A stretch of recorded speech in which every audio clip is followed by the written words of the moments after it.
Nous sommes ici à Saint-Dalmas-de-Tende, dans la vallée de la Roya, qui a été une des vallées les plus touchées par la tempête Alex en octobre 2020. Le gouvernement a souhaité qu'une concertation soit menée avec les maires et avec les habitants pour dessiner le futur de ces vallées.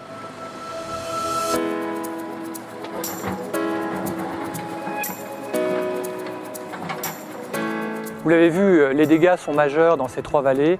L'État s'est engagé très lourdement, 572 millions d'euros pour cette reconstruction. Mais remettre en place des ponts, reconstruire les routes, ce n'était pas suffisant. Il fallait envisager l'avenir de ces vallées et donc associer les forces vives.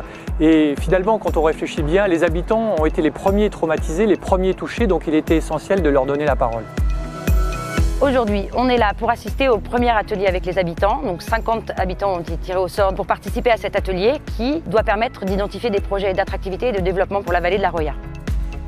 Je pense que cette concertation citoyenne est une très bonne démarche. On n'est pas habitué dans cet exercice, mais je pense que nous sommes les principaux concernés, donc c'est bien qu'on nous demande notre avis. La direction interministérielle de la transformation publique dispose d'une expertise en matière de participation citoyenne. On accompagne des ministères et des services de l'État qui souhaitent associer des citoyens à l'élaboration, la mise en œuvre ou le suivi de politiques publiques.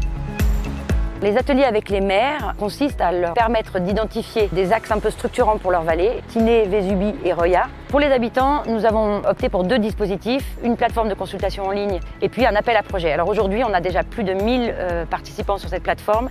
1000 participants, c'est un habitant sur 15, des chiffres assez encourageants. L'idée avec ce dispositif, c'est d'envisager la création d'un modèle d'intervention de l'État dans les territoires, pour des territoires qui ont subi des chocs et qui ont besoin de cette dynamique pour rebondir.